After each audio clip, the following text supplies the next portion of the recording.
Praise the Lord. Hallelujah. Hallelujah. இயேசுவுக்கே புகழ், இயேசுவுக்கே நன்றி. மரியே வாழ்க, மரியே வாழ்க. இயேசுவில் அன்பார்ந்த சகோதர சகோதரிகளே, இன்னைக்கு உங்ககிட்ட பகிர்ந்து கொள்றதுக்கு பெரிய பெரிய தியாலஜி எல்லாம் என்கிட்ட கிடையாது. ஒரு சின்ன ஒரு கருத்து மட்டும்தான் பகிர்ந்து கொள்ள விரும்புகின்றேன். நம்ம எல்லாருமே வாழ்க்கையில நமக்கு ஒரு ஐடியல் இருக்குது. இப்படியெல்லாம் வாழணும், இப்படியெல்லாம் இருக்கணும், இப்படியெல்லாம் இருந்தா நல்லா இருக்கும். நம்மளும் நிறைய முடிவுகள்லாம் எடுப்போம். ஒரு தியானம் முடியும் பொழுது அல்லது ஒரு பாவ சங்கீர்த்தனை செஞ்சு முடிக்கும் பொழுது அடுத்த தடவையிலேருந்து இப்படியெல்லாம் இருக்கணும். தியானம் முடிக்கும் பொழுது நம்ம எடுப்போம், தீர்மானங்கள் எடுப்போம், முடிவுகள் எடுப்போம். இனிமே என் வாழ்க்கையில நான் இப்படியெல்லாம் வாழ போறேன், இனிமே என் வாழ்க்கையில இதெல்லாம் நான் செய்ய மாட்டேன், இனிமே என் வாழ்க்கையில நாளையில இது நான் கடைபிடிக்க போறேன், இப்படி செய்யறேன்னோ செய்ய மாட்டேன்னோ நிறைய காரியங்கள், தீர்மானங்கள், டெசிஷன்ஸ் நம்ம எடுப்போம். ஏன்னா நமக்கு ஒரு ஐடியல் இருக்கு. இப்படியெல்லாம் வாழ்ந்தாதான் நல்ல வாழ்க்கை, இப்படியெல்லாம் வாழணும் வாழ்ந்தா அப்படின்ற ஒரு ஐடியல் நம்ம வச்சுக்கிட்டு இருக்கோம். நல்ல விஷயங்க, நல்லதுதான். நமக்கு ஒரு ஐடியல் இருக்கிறது நல்லதுதான். ஆனா அந்த ஐடியலுக்கு ஏற்ற மாதிரி நம்மளால வாழ முடியுதா? அதுதாங்க கேள்வி. நமக்கு இருக்கிற ideals okay, well and good. நமக்கு எல்லாருக்குமே ஐடியல்ஸ் எல்லாம் இருக்கு. இப்படியெல்லாம் வாழணும், இப்படியெல்லாம் இருக்கணும், இதுதான் நல்லது, இப்படியெல்லாம் நமக்கு தெரிஞ்சு நம்ம அதுக்கு ஏற்ற மாதிரி முடிவுகள்லாம் எடுப்போம், நம்முடைய தீர்மானங்கள்லாம் எடுப்போம். ஆனா அதுக்கு ஏற்ற போல வாழ முடியுதா? நிறைய நேரங்கள்ல பாவ சங்கீர்த்தனம் பண்ணி முடிச்சுட்டு நிறைய பேர் சொல்றதை பார்த்துருக்கிறேன்.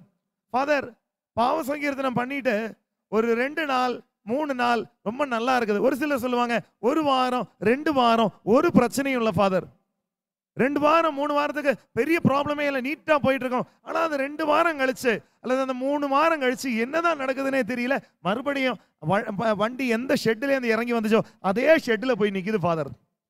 என்னதான் பண்ணாலும் மறுபடியும் மறுபடியும் மறுபடியும் எங்கேருந்து வந்தனோ அங்கேயே போய் நிக்கிறேன் ஃபாதர். நானும் முடிவெல்லாம் எடுக்கிறேன், இப்படியெல்லாம் பண்ணணும், இதெல்லாம் பண்ணக்கூடாது, இதெல்லாம் இனிமே செய்யணும் அப்படின்னு நானும் முடிவு எடுத்து 1 நாள் இல்லை 1 வாரம் 2 வாரம் நல்லா வாழ்றேன். ஆனா அதுக்கப்புறம் என்னதான் நடக்குதுன்னு தெரியல. என்னால் அதை கண்டினியூ பண்ண முடியல ஃபாதர், என்னால் அதை கண்டினியூ பண்ண முடியல. நிறைய பேர் இந்த குடிப்பழக்கத்தில் அடிமையானவங்க வந்துட்டு சொல்லுவாங்க, சாமி நானும் தியானம் முடிச்சுட்டு போகும் பொழுது முடிவு எடுத்துட்டு தான் போனேன் சாமி, இனிமே குடிக்க மாட்டேன், என் வாழ்க்கையிலேயே இனி இந்த கர்மத்தை தொடமாட்டேன் அப்படின்ற எண்ணத்தோட ஆர்வத்தோட தான் போன சாமி. 1 வாரம் நல்லதான் போச்சு, 2 வாரம் நல்லதான் போச்சு, 3ஆவது வாரம் ஒரு பார்ட்டி வந்தது, போய் விழுந்துட்டேன் சாமி. என்னதான் ஆச்சுன்னே தெரியல, எப்படி போய் விழுந்தேன்னு தெரியல, போய் விழுந்துட்டேன் சாமி. அதுக்கப்புறம் என்னால மறுபடியும் கண்ட்ரோல் பண்ண முடியல, மறுபடியும் அதே நிலைமைக்கு நான் மாறிட்டேன் சாமி. இப்படி வருத்தப்படுகின்ற நிறைய பேரை நம்மளால பார்க்கலாம். அன்பானவர்களே, ஏன் நம்மளால இவ்வளவு ஜெபம் செஞ்சும், இவ்வளவு பாவ சங்கீர்த்தனம் பண்ணியும், இவ்வளவு திருப்பலி ஒப்பு கொடுத்தும் ஏன் நம்மளால மாற முடியல? என்னைக்காவது யோசிச்சு பார்த்துருக்கீங்களா? இவ்வளவு ஜெபிக்கிறோமே, இவ்வளவு முறை பாவ சங்கீர்த்தனம் பண்றோமே, இவ்வளவு முறை திருப்பலி ஒப்பு கொடுக்குறோமே, இதெல்லாம் பண்ணியும் ஏன் என்னால எனக்கு இருக்கக்கூடிய அந்த ஐடியலுக்கு போய் ரீச் ஆக முடியல? இனி ஒரு சிலர் அப்படியே ரீச் ஆனாலும் ஒரு சிலர் ரீச் ஆவாங்க, ரீச் ஆகிட்டு சொல்லுவாங்க, என்னால 2 நாள் 3 நாள் தான் தாக்கு பிடிக்க முடியுது, மறுபடியும் பழைய நிலைமைக்கே வந்துகிட்டு இருக்கிறேன். Praise the Lord, praise the Lord, hallelujah. ஏன் என்ன ஆச்சு? ஏன் நம்மளால அதை கண்டினியூ பண்ண முடியல? ஏன் அந்த ஒரு ஐடியலை நம்மளால போய் அடைய முடியல? ஹalleluya, ஹalleluya. பாரூக் இறைவாக்கினர் புத்தகம் 4வது அதிகாரம் 28வது இறைவார்த்தை. பாரூக் இறைவாக்கினர் புத்தகம் 4வது அதிகாரம் 28வது இறைவார்த்தையில அழகா நம்ம படிப்போம். கடவுளை விட்டு விலகி செல்வதில் நீங்கள் முன்பு முனைந்து நின்றீர்கள், இப்பொழுது அவரிடம் திரும்பி வரும் பொருட்டு பன்மடங்கு ஆர்வத்தோடு அவரிடம் திரும்பி வாருங்கள். கடவுளை விட்டு விலகி செல்ல ரொம்ப ஈஸி, ஆனா திரும்பி வர பன்மடங்கு ஆர்வம் இருந்தா மட்டும்தான் திரும்பி வர முடியும். கடவுளை விட்டு விலகி செல்ல பெரிய இஷ்யூவே கிடையாது. நம்ம விலகி செல்றது அவ்வளோ ஈஸி. இந்த உலகம் அப்படிப்பட்ட உலகம், நம்மளை வழி தவற வைக்கிறதுக்கு. ஆனா திரும்பி வர்றதுன்றது அவ்வளவு சுலபம் கிடையாதுங்க. ஹல்லேலூயா, ஹல்லேலூயா, ஹல்லேலூயா. அதனாலேயே திருச்சபை நமக்கு சொல்லிக் கொடுக்கக்கூடிய ஒரு மறை உண்மை உண்டு. இறைவார்த்தையின் அடிப்படையில் திருச்சபை நமக்கு சொல்லிக் கொடுக்குது, கிறிஸ்தவ வாழ்க்கை என்பது ஒரு போராட்டம். Struggle, warfare. கிறிஸ்தவ வாழ்க்கைன்றது ஒரு சாதாரண வாழ்க்கை கிடையாதுங்க. கிறிஸ்தவ வாழ்க்கை என்பது ஒரு போராட்டம். ஒரு போராட்டம். அது இட்ஸ் a warfare. போராட்டம் அப்படின்னா என்ன? போராடுவோம் போராடுவோம் மரணம் வரை போராடுவோம் அப்படின்னு சொல்லிட்டு சும்மா கொடி பிடிச்சிட்டு போனா அதுக்கு பேரு போராட்டமா? போராட்டம்னா என்னங்க?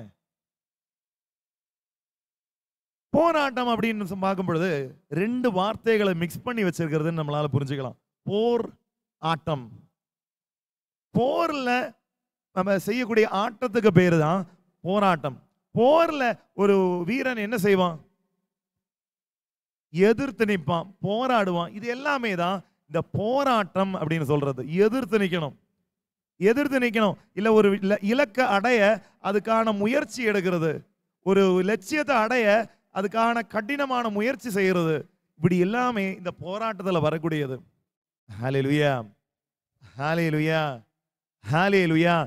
அதே போல இறைவார்த்தை நமக்கு சொல்லி தருது, திருச்சபை நமக்கு சொல்லி தருது, கிறிஸ்தவ வாழ்க்கை என்பதும் ஒரு போராட்டம்.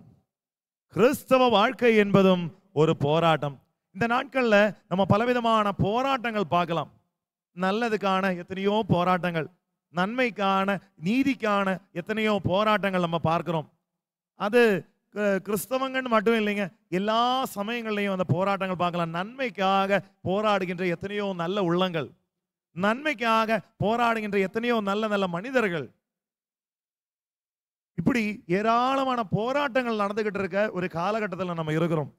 இப்பயும் போராட்டத்துக்கு பஞ்சம் எல்லாம் கிடையாதுங்க. எத்தனையோ விதமான போராட்டங்கள் நடந்துகிட்டு இருக்கு.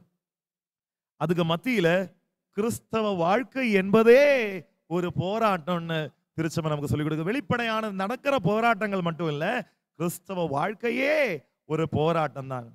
ஹல்லேலூயா, ஹல்லேலூயா, ஹல்லேலூயா. இயேசுவுக்கே புகழ், இயேசுவுக்கே நன்றி. ஏன் இந்த போராட்டம்னு சொல்றோம்? போர்ல பாத்தீங்கன்னு வைங்களேன், இந்த போர்ல செய்யக்கூடிய ஆட்டம் தான் சொன்னோம், வார்ஃபேர், போராட்டம் அப்படின்றது. இந்த போர்ல கை வலிக்குதுன்னு சொல்லிட்டு ஒரு 2 நிமிஷம் வெயிட் பண்ணுன்னு சொல்லிட்டு நம்மளால நிக்க முடியுமா? கிடையாது. எவ்வளவு டயர்ட் ஆனாலும், எவ்வளவு சோர்ந்து போனாலும், அடிப்பட்டாலும், அடி வாங்கினாலும், காயப்பட்டாலும், எதிர்த்து நிற்க வேண்டிய இடங்கள்ல எவ்வளவு உசுரை கொடுத்து எதிர்த்து நிற்க முடியுமோ எதிர்த்து நின்னாதான் உசுரோட வீடு திரும்ப முடியும். அவ்வளவுதாங்க போராட்டம்ன்றது. போராட்டத்துல கை வலிக்குது, ஒரு 2 நிமிஷம் வெயிட் பண்ணுன்னு நம்மளால சொல்ல முடியாது. காயப்பட்டுட்டேன், கொஞ்சம் வெயிட் பண்ண, மருந்து போட்டுட்டு வர சொல்ல முடியாது. ஒரு போர்னா காயப்பட்டாலும், அடிப்பட்டாலும், கையே போனாலும் மீதி இருக்கிற எனர்ஜி வச்சு எதிர்த்து நிக்கணும் அந்த இலக்கை அடைய. இல்லைன்னா என்ன ஆகும்? விழுந்துடுவோம். அதே போலதான் கிறிஸ்தவ வாழ்க்கையும். ஒவ்வொரு நிமிஷமும் போராடல அப்படின்னா விழுந்துடுவோம். ஒவ்வொரு நிமிஷமும் போராடணும். கிறிஸ்தவ வாழ்க்கையில ஒவ்வொரு நிமிஷமும் போராடணும். அந்த போராட்டத்தை நிறுத்துற நேரத்துல நம்ம எல்லாம் விழுந்துட்டோம்னு அர்த்தம். ஹல்லேலூயா, ஹல்லேலூயா. The moment you stop, the moment you fall. The moment you stop, the moment you fall. நீ நிறுத்துற நேரத்துல, போராட்டத்தை நிறுத்துற நேரத்துல நீ விழுந்துட்ட. ஹல்லேலூயா, ஹல்லேலூயா, ஹல்லேலூயா. அதனால தாங்க கிறிஸ்தவ வாழ்க்கையே ஒரு போராட்டம்னு சொல்றோம். ஒவ்வொரு நிமிஷமும் எவ்வளவு சோர்ந்து போனாலும், எவ்வளவு அடிப்பட்டாலும், எவ்வளவு காயப்பட்டாலும், எவ்வளவு துன்பங்கள் வந்தாலும் போராட்டத்தை நிறுத்தாம இலக்க நோக்கி ஓடிக்கிட்டே இருக்கணும். இலக்க நோக்கி பயணிச்சுக்கிட்டே இருக்கணும். முயற்சி செஞ்சுக்கிட்டே இருக்கணும். செய்யாம நிறுத்துற நேரத்துல நம்ம விழுந்துடுவோம். ஹல்லேலூயா, ஹல்லேலூயா, ஹல்லேலூயா. அதனாலதான் 2 வாரம் நல்லா போற வண்டி 3வது வாரம் ரிவர்ஸ் கியர்ல போய்கிட்டு இருக்கு. 2 வாரம் நல்லா வாழற வாழ்க்கை 3வது வாரத்துக்கு பழையபடியாவே மாறிக்கிட்டு நிக்குது. போராட்டத்தை நிறுத்திட்டோம். ஹalleluya, ஹalleluya, ஹalleluya. அன்பார்ந்தவர்களே, பலருடைய வாழ்க்கையில போராட்டத்தை நிறுத்துறதுனால கிடையாது. வேற என்ன பிரச்சனை? நாங்க டிகிரிக்கு படிச்சுக்கிட்டு இருக்க டைம்ல, டிகிரி காலகட்டம் படிச்சுக்கிட்டு இருக்க டைம்ல நாங்க இந்த காலேஜில் இந்த டூர்லாம் போவோம். அப்படி ஒரு முறை டூர் போகும் பொழுது நாங்க ஏதாவது வித்தியாசமா ஞாபகார்த்தமா செய்யணுமே அப்படின்னு சொல்லிட்டு டூர்ல இந்த சொல்லுவாங்களே போட்டில் உட்காந்துட்டு போகணுமே, கயாக்கிங்கா என்னமோ சொல்லுவாங்க. எஸ், கயாக்கிங் கிடையாது, இந்த மாதிரி இன்னும் வார்த்தை மறந்து போச்சு. இந்த ஒரு போட்டில் ஃபாஸ்டா வர தண்ணி, ராஃப்டிங், அது பத்தி ஞாபகம் வருது. ராஃப்டிங் பண்ணலான்ட்டு முடிவு பண்ணிட்டு ஒரு போட்டில் 5-6 பேர் உட்காந்துட்டு நல்லா ஃபோர்ஸா வர தண்ணியில் உட்காந்து துடுப்பு போட்டுட்டு போறதுக்கு பேர் தாங்க ராஃப்டிங். அப்படி பண்ணலான்ட்டு நாங்கள் முடிவு பண்ணோம். நாங்கள் ஸ்பாட்டுக்கு போனோம். அங்கே போனோடனே கைடுங்கெல்லாம் நிறைய பேர் இருந்தாங்க. அவங்க சொன்னாங்க ஈச் போட்டில் ஒவ்வொரு போட்லேயும் எத்தனை பேர் உட்காரணும், இப்படியெல்லாம் கைடு இன்ஸ்ட்ரக்ஷன்ஸ் எல்லாம் ஃபாலோ பண்ணணும் எல்லாம் சொல்லிட்டு எல்லாரையும் பிரித்து விட்டாங்க. அப்படி நாங்கள் பாய்ஸ் கேர்ள்ஸ் எல்லாருமே ஈக்குவலாக பிரித்து விட்டாங்க. பிரித்து எல்லாரையும் போட்டிலலாம் போய் உட்காந்துரும். எங்களுக்கான போட்டு வந்துச்சு. நாங்களும் ஏறி உட்காந்தோம். நாங்கள் 6 பாய்ஸ் 3 கேர்ள்ஸு 9 பேர், அப்புறம் அதுக்கு கைடு, இப்படி 10 பேர் போட்டில் இருந்தோம். போட்டில் இருந்துக்கும் போது இவங்க கைடு ஏறி வந்துட்டு சொன்னார், எல்லாரும் லைஃப் ஜாக்கெட்லாம் போட்டு டைப் பண்ணிக்கிங்க அப்படின்னாரு. எல்லாம் போட்டுட்டு ரெடியாக உட்காந்தோம். இன்னொரு சொன்னார், இப்போ நான் சொல்கிற இன்ஸ்ட்ரக்ஷன் கரெக்டாக ஃபாலோ பண்ணணும், அப்படி பண்ணால் நமக்கு எந்த ப்ராப்ளமுமே கிடையாது, நீட்டாக போயிட்டு வந்துடலாம். நாங்களும் சொன்னோம், ஓகேண்ணா பார்த்துக்கலாம், நீங்கள் சொல்லுங்கள் பண்ணிக்கலாம். எல்லாம் பயங்கரமாக என்ஜாய் பண்ணிட்டு உட்காந்துக்கிட்டு இருக்கோம். ஒன்று சொன்னார், அண்ணா தம்பிங்களா இந்த துடுப்பெல்லாம் எடுத்து கையில் ரெடியாக வச்சுக்கோங்க, சும்மா தண்ணிக்குள்ளே வச்சுட்டு உட்காருங்க, வேற எதுவும் செய்ய வேண்டாம் அப்படின்னாரு. எதுவும் செய்ய வேண்டாமா? இல்லை இப்போ எதுவும் செய்ய வேண்டாம், நான் சொல்கிறேன் அப்போ செஞ்சால் போதும் அப்படின்னாரு. ஓகே அண்ணா, எல்லாரும் துடுப்பெல்லாம் எடுத்துட்டு தண்ணிக்குள்ளே போட்டு அப்படியே ரெடியாக உட்காந்துட்டு இருக்கோம். அப்படியே உட்காந்துங்கன்ட்டாரு. அந்த அண்ணன் சும்மா அந்த ஒரு குச்சி வச்சுக்கிட்டு, ஒரு பெரிய குச்சி இருந்தது அவர் கையில், சும்மா அதை வச்சு குத்துனாரு. போட்டு நகர ஆரம்பிச்சது. ஏன்னா ஏற்கனவே மழை சீசன் வேற, பயங்கரமாக அடிச்சு பிச்சுக்கிட்டு தண்ணி வந்துக்கிட்டு இருக்கு. தண்ணியில் போட்டு மூவ் ஆக ஆரம்பிச்சு, நல்லா ஃபாஸ்ட்டாக மூவ் ஆக ஆரம்பிச்சது. எங்களுக்கு ஒரே சந்தோஷம், ஒன்றுமே பண்ண தேவையில்லையே, இவ்வளோ ஈஸியான விஷயமா. நாங்களும் என்ஜாய் பண்ண ஆரம்பித்தோம். அவ்வளோ சுற்றி முற்றி எல்லாம் பார்த்து விசில் அடித்து எல்லாம் உட்காந்துக்கிட்டு ஜாலியாக என்ஜாய் பண்ணிகிட்டு இருக்கோம். அந்த போட்டில் ரைடில் ராஃப்டிங் ரொம்ப சிம்பிளாக இருந்துச்சு, ஒன்றுமே பண்ணல, சும்மா வச்சுக்கிட்டு உட்காந்துருக்கோம். போட்டு மாட்டுக்கு போய்கிட்டு இருக்குது. கொஞ்சம் தூரம் போச்சு, போயிட்டு டைமான விசிலடி கேட்டுச்சு. விசிலடி கேட்டோடனே போட்டை எல்லாம் திருப்ப ஆரம்பிச்சாங்க. எங்கள் போட்டையும் அவர் திருப்பினாரு. திருப்பும் பொழுது அவர் சொன்னார், தம்பிங்களா இனிமே தான் பிரச்சனை ஆரம்பிக்க போகுது அப்படின்னாரு. என்னென்ன பெரிய பிரச்சனை பார்த்துக்கலாம் அப்படின்னு சொன்னோம். அவர் சொன்னாரு, தம்பிங்களா இது வரைக்கும் நீங்க எதுவுமே பண்ணல, இனிமே துடுப்பு போடணும், இனிமே நீங்க துடுப்பு போட ஆரம்பிச்சா மட்டும்தான் வண்டி போகும் அப்படின்னாரு. சரி, நான் இது வரைக்கும் சும்மா தானே இருந்தோம், நாங்க துடுப்பு போடுறோம் அப்படின்னு சொன்னோம். நாங்களும் துடுப்பு போட ஆரம்பிச்சோம். துடுப்பு போடுறோம், வண்டி 1 இன்ச்சு முன்னாடி போக மாட்டேங்குது, நின்ன இடத்துல அப்படியே நின்றுட்டு இருக்கு. நாங்களும் மூச்சு முட்டை போட ஆரம்பிக்கிறோம், அசைய மாட்டேங்குது வண்டி. அந்த அண்ணன் திரும்பி பார்த்துட்டு சொன்னார், இப்படியெல்லாம் போட்டா இன்னைக்கு வீடு போய் சேர மாட்டீங்க அப்படின்னாரு.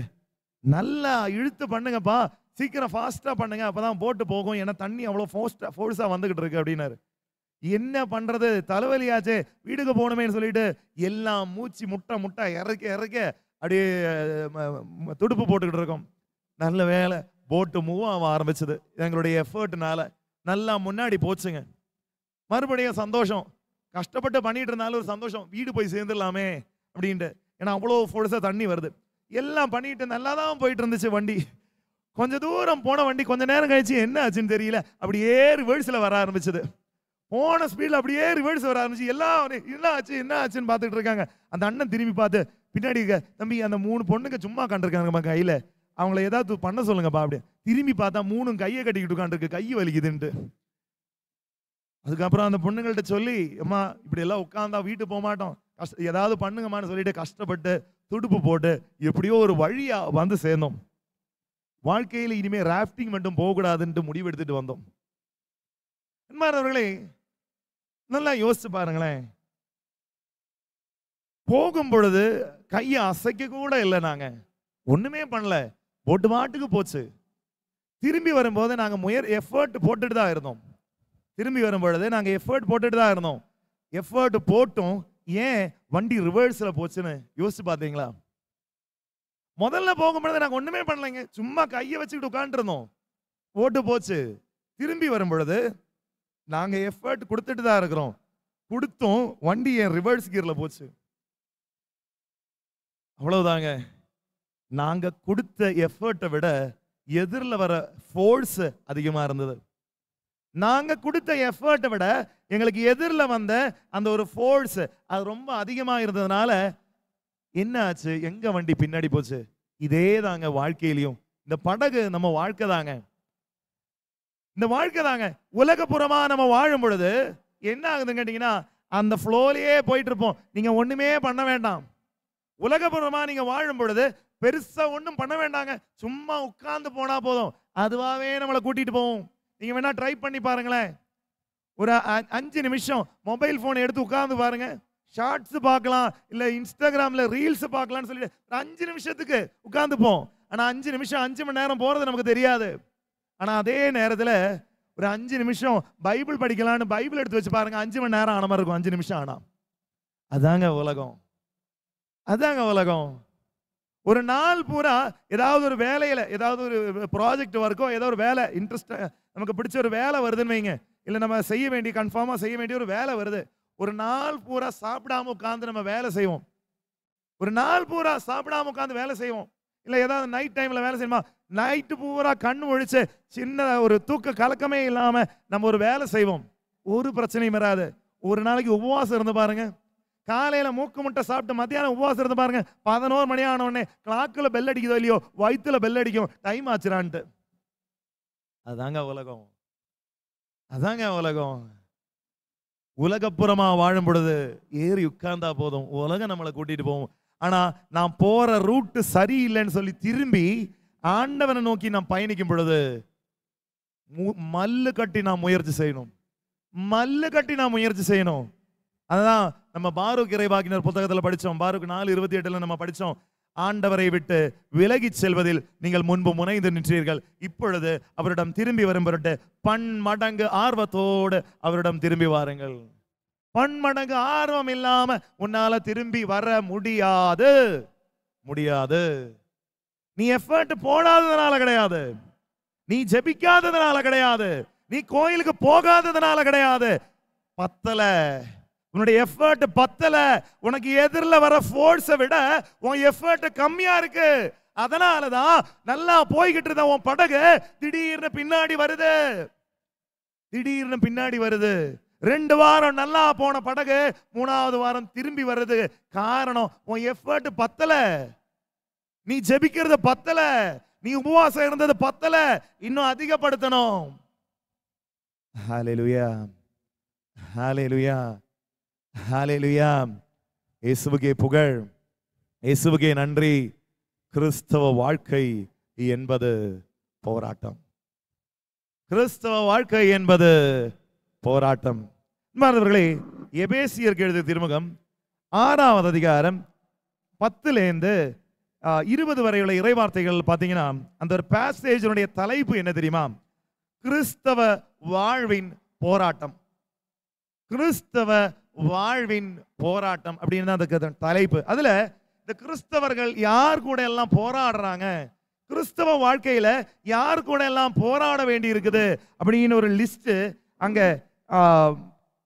12வது இறைவார்த்தையில நம்மளால பார்க்கலாம். எபேசியருக்கு எழுதிய திருமுகம் 6வது அதிகாரம் 12வது இறைவார்த்தை இப்படி நம்மளால பார்க்க முடியும். ஏனென்றால் நாம் மனிதர்களோடு மட்டும் போராடுவதில்லை. நம்ம எல்லாம் நினைக்கிறோம் இந்த மனிதர்கள் போராட்டம், போராடுவோம் போராடுவோம், மனிதர்களோடு மட்டும் போராடுவதில்லை. அப்புறம் யார் கூட எல்லாம் போராடுறோம்? ஆட்சி புரிவோர், அதிகாரம் செலுத்துவோர், இருள் நிறைந்த இவ்வுலகின் மீது ஆற்றலுடையோர், கடைசியா நல்லா கவனிக்கணும், வான்வெளியில் உள்ள தீய ஆவிகளோடும், தீய ஆவிகள் ஆகியவற்றோடும் போராடுகின்றோம். நம்முடைய போராட்டம் சும்மா இந்த உலகத்தில் இருக்கவங்க கூட மட்டும் கிடையாது, இந்த உலகத்தில் இருக்கக்கூடிய அதிகாரங்களோடு மட்டும் கிடையாது, நீதி கிடைக்காத இடங்கள்ல மட்டும் நம்ம போராடுறது கிடையாது, நம்ம போராட்டம் கண்ணுக்கு புலன்படாத வான்வெளிகளில் இருக்கக்கூடிய தீய ஆவிகளோடு, நம்முடைய பலவீனங்களுக்கு எதிரா, நம்முடைய குறைகளுக்கு எதிரா, நம்முடைய இயலாமைகளுக்கு எதிரா நம்ம போராடுறோம், போராடணும். ஹல்லேலூயா, ஹல்லேலூயா. அதுதாங்க கிறிஸ்தவ போராட்டம். கிறிஸ்தவ போராட்டம்ன்றது சும்மா வெளியில நடக்கக்கூடிய ஒரு சில போராட்டங்கள் மட்டுமல்ல, நீதிக்காக குரல் எழுப்புறது மட்டும் கிடையாது. கண்டிப்பா அதெல்லாம் போராட்டங்கள் தான், இல்லைன்னு நான் சொல்லல. நீதிக்காக நம்ம எழுப்புகின்ற குரலும் மற்ற காரியங்களும் தப்பு கிடையாது, அது மட்டும் போராட்டம் கிடையாது. ஆனா ஒவ்வொரு கிறிஸ்தவனும் அன்றாட வாழ்வில் எதிர்கொள்கின்ற போராட்டம் என்ன தெரியுமா?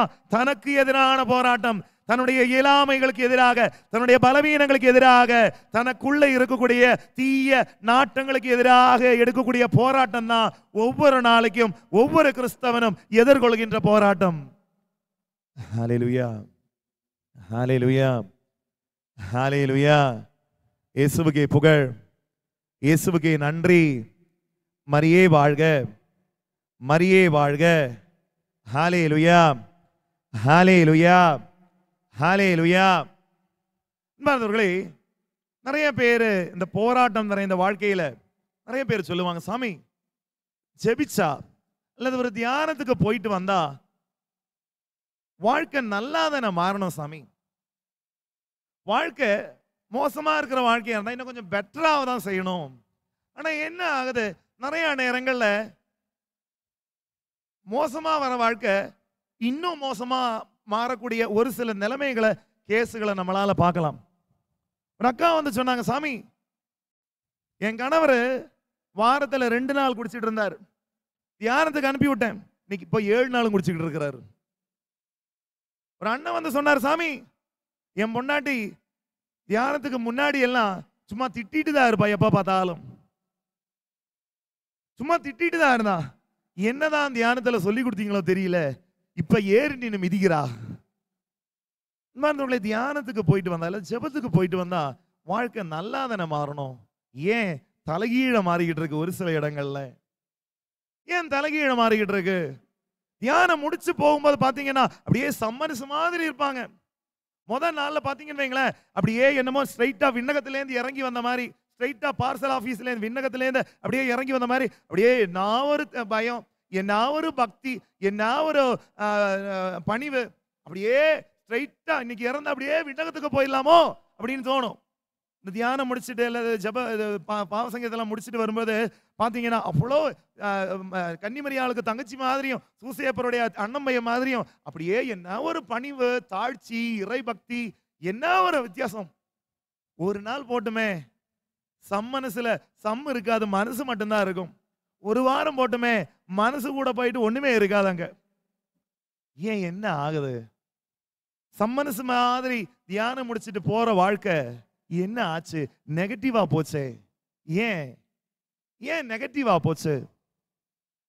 அதுக்கும் இறைவார்த்தையிலேயே ஆண்டவர் நமக்கு பதில் கொடுக்கிறார். மத்தேயு நற்செய்தி 12வது அதிகாரம் 43, 44, 45 இறைவார்த்தைகள் நமக்கு எல்லாருமே தெரிஞ்ச ஒரு இறைவார்த்தை தான். ஆண்டவர் சொல்லுவாரு, ஒருவரை விட்டு வெளியேறுகின்ற தீய ஆவி என்ன பண்ணும்? வறண்ட இடங்கள் தேடி சுத்தி அலைந்து நடக்கும். அலைஞ்சு நடந்து இதுக்கு போர் அடிச்சிருமாமா. போர் அடிச்சோடனே திரும்பி பார்க்கும். திரும்பி பார்த்து, நான் வந்த இடம் இன்னும் கிளீனா வச்சிருக்கிறானே, நான் கிளம்பி வந்த இடத்த இவ்வளவு நீட்டா வச்சிருக்கிறாளே, நான் இருக்கும்போது கூட இவ்வளவு இப்படியெல்லாம் இருந்தது இல்ல, இவ்வளவு நீட்டா இருக்குது. திரும்பி பார்த்துட்டு காலியா இருக்கக்கூடிய உள்ளங்களை பார்த்துட்டு தீயாவி சொல்லுமாமா, தீயாவி நான் மட்டும் போக மாட்டேன், என்ன பண்ணும்? தன்னை விட மோசமான 7 ஆவிகளையும் கூட்டிட்டு அதுக்குள்ள போய் உட்கார்ந்துருமாமா. ஹல்லேலூயா, ஹல்லேலூயா, ஹல்லேலூயா. அதனாலதான் ஒரு நாள் குடிக்கிறவர் 7 நாள் குடிக்கிறவரா மாறுறாரு. சும்மா திட்டிட்டு இருந்த பொண்டாட்டி 7 மிதிக்கிறது பொண்டாட்டியா மாறுறாங்க. சும்மா காலியா வச்சுட்டு இருந்தா இறங்கி போனது மட்டும் இல்ல, வந்து உட்கார்றது, அதோடைய ஃப்ரெண்ட்ஸு, கூட்டாளிங்க, அது யாரெல்லாம் தெரியுமோ எல்லாரையும் கூட்டிட்டு வந்து உட்கார வைக்குமாமா அப்படின்னு நான் சொல்றீங்க, பைபிள் சொல்லுது. ஹல்லேலூயா, ஹல்லேலூயா, ஹல்லேலூயா. இயேசுவுக்கே புகழ், இயேசுவுக்கே நன்றி. அன்பார்ந்தவர்களே, உள்ளம் தூய்மையாக வைக்கணும், நல்லதுதான். கண்டிப்பா பேசிக் குவாலிட்டி அது, உள்ளத்தின் தூய்மை. அதனால தான் ஆண்டவர் மத்தேயு நற்செய்தி 5வது அதிகாரத்தில் அந்த பேறு பெற்றோர் லிஸ்ட்ல ஒரு முக்கியமான விஷயம் சொல்லுவார். உள்ளத்தில் தூய்மையுடையோர் பேறு பெற்றோர், ஏனெனில் அவர்கள் கடவுளை காண்பர். உள்ளத்துல தூய்மை இருக்கிறவங்களால மட்டும்தான் தூய்மையை உருவான கடவுளை பார்க்க முடியும். ஆனா அது மட்டும் போதாது. உள்ளத்தை தூய்மையாக மட்டும் வைத்தா பத்தாது. கிளீன் பண்ணி பாலிஷ் பண்ணி தொடச்சு மினுமினு வச்சா மட்டும் போதாதாமா, அத நிரப்பி வைக்க தெரியணும். உள்ளத்தை மினுமினு பாலிஷ் பண்ணி வச்சா மட்டும் போதாது, அத ஃபில் பண்ணி வைக்கிறதுக்கும் நமக்கு தெரியணும். ஹல்லேலூயா, ஹல்லேலூயா. இயேசுவுக்கே புகழ், இயேசுவுக்கே நன்றி. மரியே வாழ்க, மரியே வாழ்க. அன்பார்ந்தவர்களே, உள்ளத்தை நிரப்பி வைக்கணும். உள்ளத்தை எதால நிரப்புறது? உள்ளத்தை எதால நிரப்புறது? இறை வார்த்தையின் அடிப்படையில் 1-2 விஷயத்தை நம்ம பார்க்கலாம். உள்ளம் நிரப்பி வைக்க வேண்டிய 1-2 விஷயங்கள். நம்பர் 1, உள்ளத்தை நிரப்பி வைக்க வேண்டிய முதல் விஷயம், தியானம் முடிச்சவங்களுக்கும் தியானம் முடிக்காதவங்க யாரா இருந்தாலும் ஃபாலோ பண்ண வேண்டிய ஒரு முக்கியமான விஷயம். பாவ சங்கீர்த்தனம் பண்ணி முடிச்சுட்டு போகும்போது முடிவு செஞ்சா மட்டும் போதாது, உள்ளத்தை நிரப்பி வைக்கணும். தியானம் முடிச்சுட்டு போகும்பொழுது தீர்மானங்களை எடுத்தா மட்டும் போதாது, உள்ளத்தை ஃபில் பண்ணி வைக்கணும். தூய்மைப்படுத்தினா மட்டும் போதாது, ஃபில் பண்ணி வைக்கணும். அப்படி ஃபில் பண்ணி வைக்க வேண்டிய முதல் விஷயம், ஃபர்ஸ்ட் அண்ட் ஃபார்மோஸ்ட், தூய ஆவியால் நிரப்பப்படணும். தூய ஆவியால் ஆட்கொள்ளப்படணும். ஹல்லேலூயா, ஹல்லேலூயா. அன்பானவர்களே, கிறிஸ்தவ வாழ்க்கையில அடிப்படை, கிறிஸ்தவ வாழ்க்கை அடிப்படையில நிரம்ப வேண்டிய ஒரு விஷயம் என்னன்னு கேட்டீங்கன்னா, தூய ஆவியால் ஒவ்வொரு கிறிஸ்தவனும் நிரப்பப்படணும். அப்பதான் கிறிஸ்தவ வாழ்க்கை போராட்டத்துல அவனால வெற்றி காண முடியும். இல்லையா வெற்றி காண முடியாது. ஹல்லேலூயா, ஹல்லேலூயா. இயேசுவுக்கே புகழ், இயேசுவுக்கே நன்றி.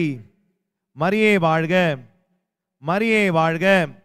அன்பார்ந்தவர்களே, பைபிள்ல தூய ஆவியால் நிரப்பப்பட்ட நிறைய வாழ்க்கைகள் நம்மளால பார்க்கலாம். ஆண்டவர்லேருந்து, கன்னி மரியாவிலேருந்து, திருத்தூதர்கள்லேருந்து, இப்படி லிஸ்ட் எடுத்துட்டு போனோம்னு வைங்களேன், தூய ஆவியால் நிரப்பப்பட்ட எத்தனையோ வாழ்க்கைகள் நமக்கு அங்க பார்க்க முடியும். உதாரணத்துக்கு திருத்தூதர்களை எடுத்து பாருங்க. 12 அப்போஸ்தலர்கள், இவங்களுடைய வாழ்க்கையில இவங்களுக்கு நிறைய பலவீனங்கள் இருந்துச்சு, நிறைய குறைகள் இருந்துச்சு. இவங்க வாழ்க்கையில எப்ப பார்த்தாலும் வீழ்ச்சி தான் இவங்களுக்கு. ஆண்டவரோட 3 வருஷம் நடந்தாங்க. 3 வருஷத்துல இவங்களுக்கு மனமாற்றம் இருந்ததான்னு கேட்டா ஒண்ணுமே கிடையாது. ஒருத்தனுக்கு பணம் தான் முக்கியம், 2-3 பேருக்கு பதவி தான் முக்கியம். 2-3 பேர்ல எல்லாத்துக்கும் தான் பதவி தான் முக்கியம். ஒரு சிலங்களுக்கு சொல்றது உசுறு தான் முக்கியம். இப்படி இவங்களுக்கு நற்செய்தி மேலேயோ ஆண்டவர் மேலேயோ இன்னும் பற்று வரல. இவங்களுக்கு இன்னும் சுயநலங்கள் தான், சுயநலமான நாட்டங்கள் மட்டும்தான் 3 வருஷம் கூட நடந்தும் இந்த சீடர்களுக்கு இருந்தது. ஏன்னா அவங்களுடைய பலவீனங்க அது, சீடர்களுடைய பலவீனங்கள். எல்லாருமே மனுஷங்க தானே, யாரும் வானதூதர்கள் கிடையாது, எல்லாம் பச்சையான மனிதர்கள். எல்லாருக்குமே பலவீனங்கள் இருந்துச்சு. இப்படி பலவீனம் நிறைந்த சீடர்கள், ஆண்டவரை மறுதலித்த பேதுரு, ஆண்டவரை விட்ட ஓடி போன மற்ற சீடர்கள், இவங்க எல்லாம் எப்ப மாறினாங்க தெரியுமா? எப்போ தூய ஆவியால் இவர்கள் எல்லாம் நிரப்பப்பட்டார்களோ அதற்கு பிறகு இவங்க பழைய மாதிரி கிடையாது. பேதுரு பழைய பேதுரு கிடையாது, யோவான் பழைய யோவான் கிடையாது, அந்திரேயா பழைய அந்திரேயா கிடையாது, பிலிப்பு பழைய பிலிப்பு கிடையாது. ஒவ்வொருவரும் புதிய நபர்களாக, சாட்சியா ஆண்டவரின் சாட்சிகளாக அவர்கள் மாறினாங்க அப்படின்னு தான் இறைவார்த்தையில நம்ம படிக்கிறோம். தூய ஆவியால் நிரப்பப்பட்டா அதுக்கப்புறம் போராட்டத்துல வெற்றி காண முடியும். தூய ஆவியால நிரப்பப்பட்டா வாழ்க்கை போராட்டத்துல நம்மால வெற்றி காண முடியும். இல்லைன்னா மறுபடி நம்ம வாட்டுக்கு விழுந்துகிட்டே இருப்போம். வாழ்க்கை போராட்டத்துல தோத்துக்கிட்டே இருப்போம். ஹல்லேலூயா, ஹல்லேலூயா, ஹல்லேலூயா. இயேசுவுக்கே புகழ், இயேசுவுக்கே நன்றி. மரியே வாழ்க, மரியே வாழ்க. அப்ப முதல் விஷயம், நம்ம வாழ்க்கையில நிரப்பப்பட வேண்டிய முதல் விஷயம் தூய ஆவியால் ஆட்கொள்ளப்படணும். தூய ஆவியால் ஆட்கொள்ளப்படணும். நமக்கு எந்தெந்த பிரச்சனை இருந்தாலும் நம்ம தூய ஆவியால் நிரம்பிட்டோம்னா அந்த பிரச்சனைகள் எல்லாம் தூய ஆவி டீல் பண்ணிப்பார். நமக்கு பிரச்சனையே இல்லை. நம்ம தூய ஆவியால் நிரம்பினா போதும், மீதி ஆண்டவர் பார்த்துப்பார். அப்படிதான் திருத்துதர்களுடைய வாழ்க்கை நமக்கு சொல்லி தருது. ஹல்லேலூயா, ஹல்லேலூயா, ஹல்லேலூயா. இயேசுவுக்கே புகழ். இப்ப முதல் விஷயம், தூய ஆவியால் நிரப்பப்படணும். வாழ்க்கையில நிரப்பப்பட வேண்டிய இரண்டாவது முக்கியமான விஷயம் ஜெபத்தால் நிரப்பப்படணும். வாழ்க்கையில நிரப்பப்பட வேண்டிய இரண்டாவது முக்கியமான விஷயம் ஜெபத்தால் நிரப்பப்படணும். அன்பார்ந்தவர்களே, ஜெபம் அப்படின்னு சொல்லும் பொழுது சும்மா வாய் நிறைய வார்த்தைகள் சொல்றதோ அல்லது புத்தகங்கள்ல இருக்க ஜெபங்களை படிச்சுட்டு போறதோ அது மட்டும் ஜெபம் கிடையாது. ஜெபம் உண்மையான ஜெபமாக மாறணும்னா அது ஆண்டவரை போல ஜெபிக்கணும், இயேசுவை போல ஜெபிக்கணும், கன்னி மரியாவை போல ஜெபிக்கணும். ஹல்லேலூயா, ஹல்லேலூயா. அப்படிப்பட்ட ஜெபத்தால் நிரப்பணும். நம்மளுடைய ஜெபங்கள்ல எப்படி தெரியுமா? நம்மளுடைய ஜெபங்கள் எல்லாம் எனக்கு அது வேணும், எனக்கு இது வேணும், அது நடக்கணும், இது நடக்கணும், வேலை கிடைக்கணும், எக்ஸாம்ல பாஸ் ஆகணும், வெளிநாட்டுக்கு போகணும், அங்க போகணும், இந்த நோய் போகணும், அந்த நோய் குணமாகணும், ஆபரேஷன் நீங்கி போகணும், அது சரியாகணும், இது சரியாகணும், இப்படி எனக்கு வேணும், எனக்கு வேணும், எனக்கு வேணும், எனக்கு வேணும்ன்றத மட்டும்தான் நம்மளுடைய ஜெபங்கள். மற்றவங்களை கேட்கறதுல தப்பு இல்லைங்க. ஆண்டவரே சொல்லி இருக்கிறார், கேளுங்கள் கொடுக்கப்படும், நீங்கள் என் பெயரால் கேட்பவை அனைத்தையும் பெற்றுக்கொள்வீர்கள். நம்பிக்கையோடு நீங்கள் கேட்பவை அனைத்தையும் பெற்றுக்கொள்வீர்கள். ஆண்டவர் பல இடங்கள்ல இப்படி கேட்டா பெற்றுக்கொள்வீர்கள், கொடுப்பேன் அப்படின்னு தான் சொல்லியிருக்கிறார். இல்லைன்னு நான் சொல்லலைங்க. கேட்கறதுல தப்பு இல்லை, ஆனா கேட்கறது மட்டும்தான் ஜெபம் நம்பிக்கிட்டு இருக்கோம் பாருங்களேன், அதாங்க தப்பு. கேட்கறதுல தப்பு இல்லை, கேட்கறது மட்டும்தான் ஜெபம் நம்பிக்கிட்டு இருக்கோமே, அதுதான் தப்பு. செபிக்கிறதா இருந்தா ஆண்டவரை போல செபிக்கணுங்க. செபிக்கிறதா இருந்தா அம்மா மாதாவை போல செபிக்கணுங்க. எப்படி ஜெபிச்சாங்க அவங்கெல்லாம்? அவங்களுடைய ஜெபத்தை எடுத்து பாருங்களேன், ஆண்டவருடைய ஜெபத்தை எடுத்து பாருங்க. ஆண்டவருக்கு தெரியும் அந்த வேதனையின் நடுவில் ஆண்டவர் அந்த கெத்செமனே தோட்டத்தில் போய் நின்னுட்டு அப்பா கிட்ட ஒரு ஜெபிக்கிற ஒரு ஜெபம் இருக்கு. அப்பா, என்னால தாங்க முடியறதை விட அதிகமான வேதனையா இருக்குப்பா, இந்த இந்த துன்ப கிண்ணம் முடிஞ்சா என்னை விட்டு மாத்தி கொடுங்க, ஆனா என் விருப்பம் அல்ல உங்க விருப்பம் நடக்கணும்பா. அது ஜெபம், அது ஜெபம். என் விருப்பங்களை சொல்லிட்டு அப்பாட்ட சொல்லணும், பா என் விருப்பம் கிடையாது, உங்க விருப்பம் என்னவோ அது நடக்கணும். கன்னிமரியாள் ஜெபிச்சாங்க பாருங்களேன். எல்லா கேள்விகளையும் கேட்ட பிறகு, எல்லா துன்பங்களையும் எல்லாத்தையும் ஒப்பு கொடுத்த பிறகு கன்னிமரியாள் சொன்னது, என் விருப்பம் இல்ல, இதோ ஆண்டவருடைய அடிமை, உன் விருப்பம் என் வாழ்க்கையில் நடக்கட்டும், உன் வார்த்தை போல என் வாழ்க்கையில் நடக்கட்டும். ஏன் விருப்பங்கள் கிடையாது, ஏன் விருப்பங்கள் கிடையாது, உங்க விருப்பம் என்னவோ அது நடக்கட்டும். அது ஜெபம், அது ஜெபம். இறை திருவுள்ளத்திற்கு நம்மையே ஒப்பு கொடுத்து, நம்மையே விட்டு கொடுத்து, அர்ப்பணித்து ஜெபிப்பதற்கு பெயர் ஜெபம். ஹல்லேலூயா, ஹல்லேலூயா, ஹல்லேலூயா. இயேசுவுக்கே புகழ், இயேசுவுக்கே நன்றி.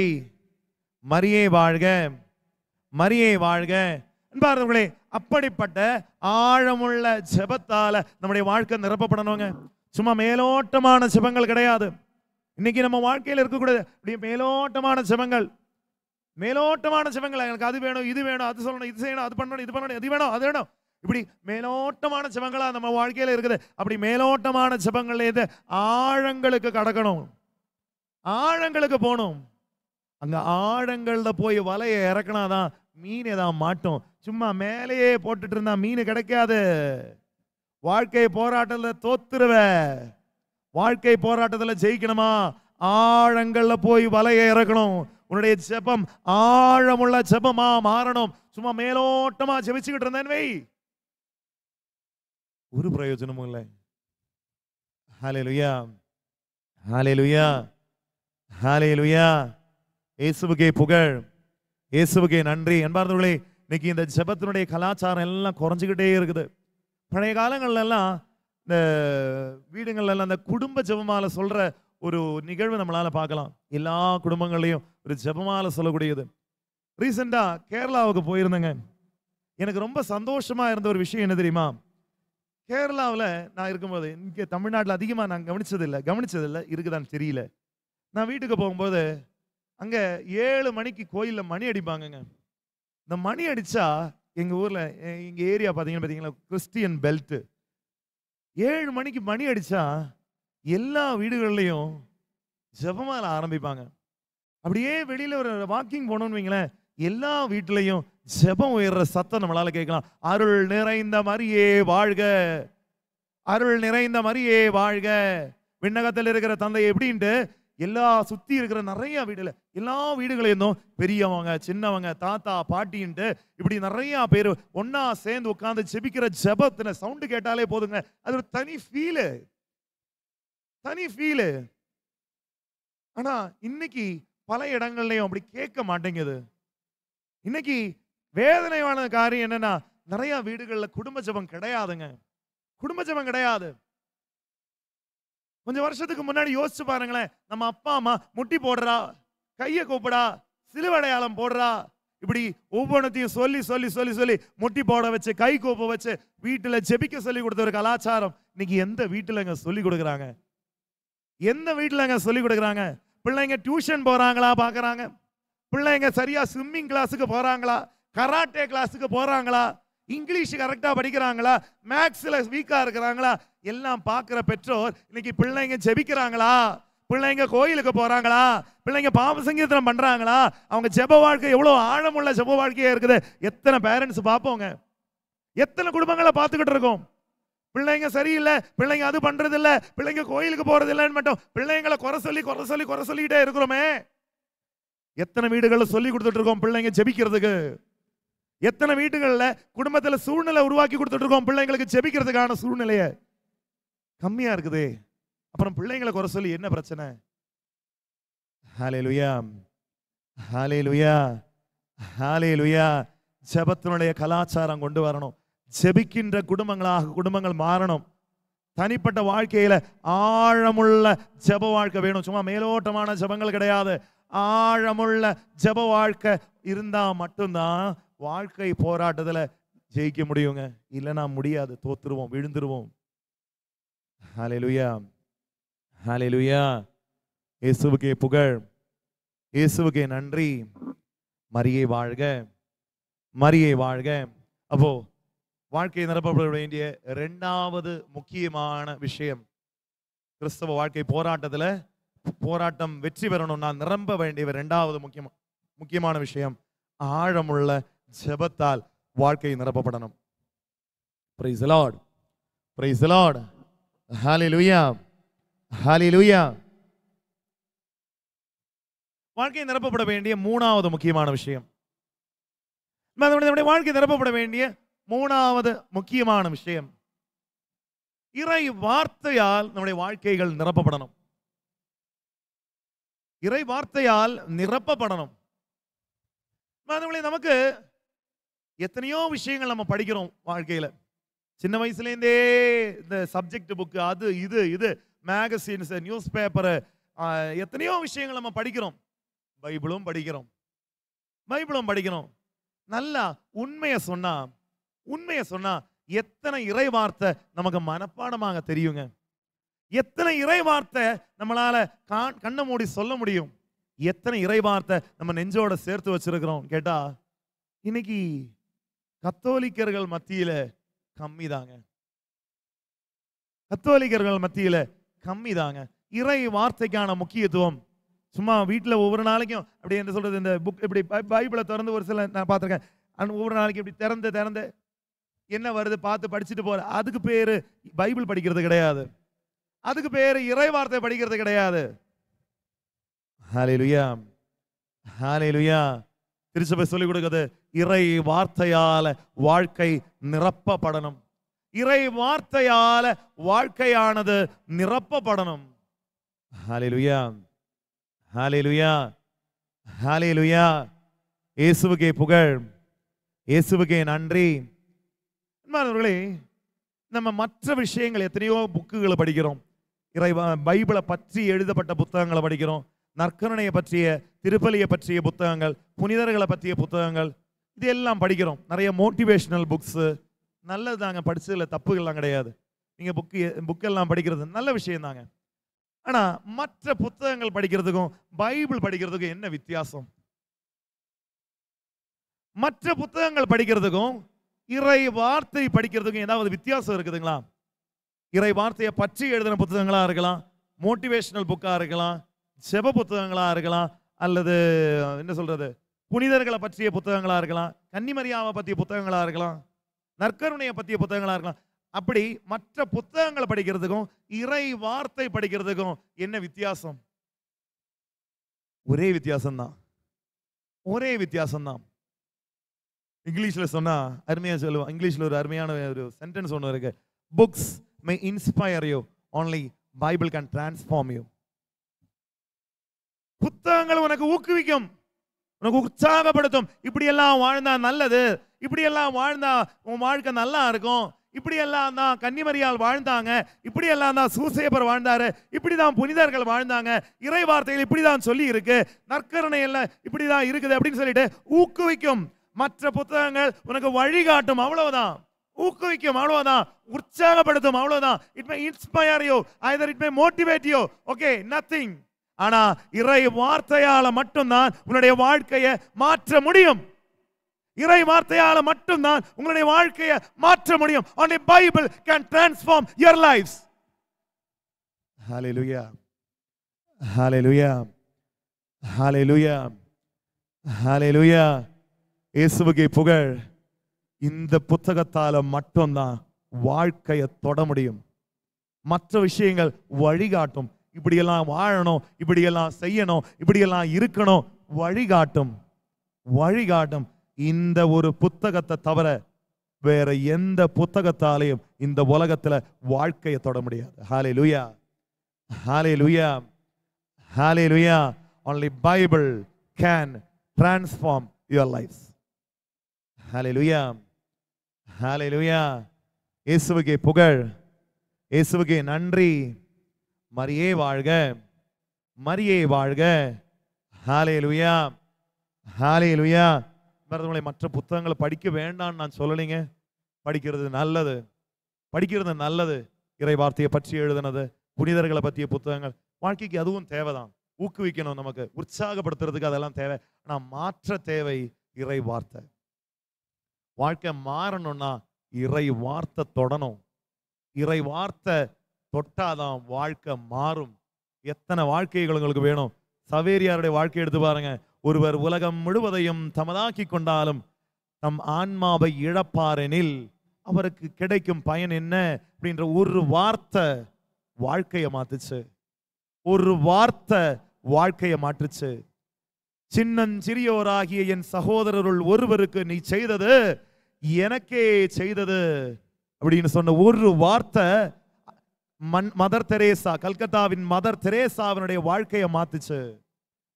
கோதுமை மணி நிலத்தில் விழுந்த மடிந்தால் ஒழிய அது அப்படியே இருக்கும், மடிந்தால் அது பலன் தரும் என்கின்ற ஒரு இறை வார்த்தை அல்போன்ஸ் அம்மா அவனுடைய வாழ்க்கையை தொட்டுச்சு. ஒரு வார்த்தையால மாற்ற முடியும்னா நிச்சயம் இந்த புத்தகத்தால உன்னையும் என்னையும் மாற்ற முடியும். ஹalleluya, ஹalleluya, ஹalleluya. இயேசுவுக்கே புகழ், இயேசுவுக்கே நன்றி. மரியே வாழ்க. நம்ம துவக்கத்துல படிச்சோம் தெரியுமா? எபேசியருக்கு எழுதிய திருமுகம் 6வது அதிகாரம் 10லேருந்து 20 வரையுள்ள இறைவார்த்தைகள். அந்த கிறிஸ்தவ வாழ்க்கை, கிறிஸ்தவ வாழ்வில் போராட்டம் அப்படின்ற ஒரு விஷயம் சொன்னமே, அதுல பவுலடியார் இந்த கிறிஸ்தவ வாழ்க்கையில வரக்கூடிய போராட்டத்தை பத்தி, அந்த போராட்டத்துல நம்ம பயன்படுத்தக்கூடிய போர் கருவிகளை பத்தி எல்லாம் அங்க பவுலடியார் அங்க மென்ஷன் பண்ணியிருப்பாரு. இந்த உண்மையை இடைக்கச்சையாய் கட்டிக்கொண்டு நீதியை மார்பு கவசமாக அணிந்து நில்லுங்கள், அமைதி அருளும் நற்செய்தியை அறிவிப்பதற்கான ஆயத்த நிலையில் உங்கள் காலில் மிதியடிகளை போட்டுக்கொள்ளுங்கள், என் நிலையிலும் நம்பிக்கை என்னும் கேடயத்தை பிடித்துக் கொள்ளுங்கள். இப்படி பல விஷயங்கள் நம்ம வாழ்க்கையில இருக்க வேண்டிய, இந்த வாழ்க்கை போராட்டத்தில் இருக்க வேண்டிய போர் கருவிகளை பத்தி அருமையான விதத்துல பவுலடியார் அங்க சொல்லியிருப்பார். அதுல நல்லா கவனிச்சீங்கன்னு வைங்களேன், 2 விதமான ஆயுதங்கள் நீங்க பார்க்க முடியும். ஒன்னு தாக்கக்கூடிய ஆயுதங்கள், அட்டாக்கிங் வெப்பன்ஸ். 2 தடுக்கக்கூடிய ஆயுதங்கள், டிஃபெண்டிங் வெப்பன்ஸ். 2 விதமான ஆயுதங்கள் தான், நமக்கே தெரியும். ஆயுதங்களே 2 விதம். 1 தாக்க பயன்படுத்தக்கூடிய ஆயுதங்கள், 2 தடுக்க பயன்படுத்தக்கூடிய ஆயுதங்கள். இங்க சொல்லப்பட்ட இந்த இறைவார்த்தைகளை பார்த்தீங்கன்னா தாக்கக்கூடிய ஆயுதங்கள் எத்தனை இருக்குன்னு பார்த்தீங்கன்னு வைங்களேன், ஆச்சரியப்பட்டுருவீங்க. ஒன்னே ஒண்ணுதான் தாக்கக்கூடிய ஆயுதங்கள். மீதி அங்க இருக்கிறது எல்லாமே தடுக்கக்கூடிய ஆயுதங்கள். கேடயம், மார்பு கவசம், இடக்கச்ச, காலணிகள், ஹெல்மெட்டு, இப்படி மீதி இருக்கிற சொல்லி இருக்கிற எல்லா ஆயுதங்களையும் எதுக்குன்னு பார்த்தீங்கன்னா எதிரியுடைய தாக்குதலை தடுக்கிறதுக்கான ஆயுதங்கள். ஆனா ஒரே ஒரு விஷயம் மட்டும்தான் தாக்கக்கூடிய ஆயுதம். அது என்ன ஆயுதம் தெரியுமா? இறை வார்த்தை என்கின்ற போர்வாள். இறை வார்த்தை என்கின்ற போர்வாள். ஹல்லேலூயா, ஹல்லேலூயா. அன்பானவர்களே, சும்மா யோசிச்சு பாருங்களேன். ஒரு போராட்டத்துக்கு போறீங்க, ஒரு போருக்கு போறீங்க. போருக்கு போகும் பொழுது எல்லா ஆயுதங்களையும் எடுத்திருக்கீங்க. ஒரே ஒரு விஷயத்தை மட்டும் மறந்துட்டீங்க, வாளை எடுக்க மறந்துட்டீங்க. மீதி எல்லாம் இருக்கு. ஹெல்மெட் இருக்கு, இடக்கச்சை இருக்கு, மார்பு கவசம் இருக்கு, கிளவுஸ் இருக்கு, செருப்பு இருக்கு, எல்லாமே இருக்குது. என்ன இல்ல? தாக்கக்கூடிய வாள் மட்டும் இல்ல. என்ன கண்டிஷன்ல யோசிச்சு பாருங்க. கொடுமையை யோசிச்சு பாத்தீங்களா? என்ன நடக்கும்? மீதி இருக்கிற ஆயுதங்கள் கொஞ்ச நேரம் அந்த எதிரியினுடைய தாக்குதலை நமக்கு தடுத்து கொடுக்கும். ஆனா என்ன ஆகும்? திருப்பி தாக்குறதுக்கு ஆயுதம் இல்லாதனால கொஞ்ச நேரம் கழிச்சுல நம்ம விழுந்துருவோம். கொஞ்ச நேரம் என்ன பண்ணும்? மீதி இருக்க ஆயுதங்கள் எதிரியினுடைய தாக்குதல் நம்ம மேல வராம இருக்கிறதுக்கு நமக்கு தடுத்து கொடுக்கும். மீதி இருக்கிற ஆயுதங்கள், மார்பு கவசம், தலை கவசம், இந்த காலணிகள், மீதி எல்லாமே எதிரியினுடைய தாக்குதல் நம்ம மேல விழாம கொஞ்ச நேரம் தடுத்து கொடுக்கும். ஆனா நீ திருப்பி தாக்காம இருந்தேன்னா கொஞ்ச நேரம் கழிச்சு விழுந்துருவ. ஏன்? நம்ம வாழ்க்கை போராட்டத்துல பல நேரங்களையும் விழுந்து போயிட்டு இருக்கோம் தெரியுமா? திருப்பி தாக்க இறை வார்த்தை என்கின்ற போர்வாள் நிறைய பேர்கிட்ட கிடையாது. திருப்பி தாக்க இறை வார்த்தை என்கின்ற போர்வாள் நிறைய கிறிஸ்தவங்க கிட்ட இல்லைங்க. இல்லாததுனால திருப்பி தாக்க முடியல, விழுந்துகிட்டு இருக்கோம். ஹல்லேலூயா, ஹல்லேலூயா, ஹல்லேலூயா. அன்பார்ந்தவர்களே, ஆண்டவர் கூட இறைவார்த்தைகள் படிக்கும் பொழுது நற்செய்தியில சாத்தானால் சோதிக்கப்பட்டதை நம்மளால பார்க்க முடியும். சாத்தான் ஆண்டவரையே சோதிச்சிருக்கிறான். ஆண்டவர் பசியா இருக்கும் பொழுது ஆண்டவர்கிட்டயே போய் சொல்றான், இந்த கற்களை அப்பங்களா மாத்தி நீ சாப்பிடு. ஆண்டவர் எதால திருப்பி தாக்கினாரு? இறை வார்த்தை என்கின்ற போர்வாளால சாத்தான திருப்பி தாக்கினார். மனிதன் அப்பத்தினால் மட்டுமல்ல, கடவுளின் வாய்ச்சொல் ஒவ்வொன்றாலும் உயிர் வாழ்க. நான் வெட்டு மண்ட மேலேயே சாத்தானுக்கு போட்டாரு. சாத்தான் அடங்கல, மறுபடியும் கூட்டிட்டு போனான். மேல நிக்க வச்சான். நிக்க வச்சுட்டு கீழே குதி, கீழே குதி, உன் காலை கல்லுல தட்டாதவாறு அவர் பாதுகாப்பாரு. அவனே இறைவார்த்தை சொல்ல ஆரம்பிக்கிறான். மறுபடியும் ஆண்டவர் திருப்பி தாக்குனது எதால? இறை வார்த்தை என்கின்ற போர்வாளால. உன் கடவுளாகிய ஆண்டவரை சோதியாதிருப்பாயாக. சாத்தான் அடங்கல, கூட்டிட்டு போனா மலை உச்சிக்கு. கூட்டிட்டு போனா மலை உச்சிக்கு.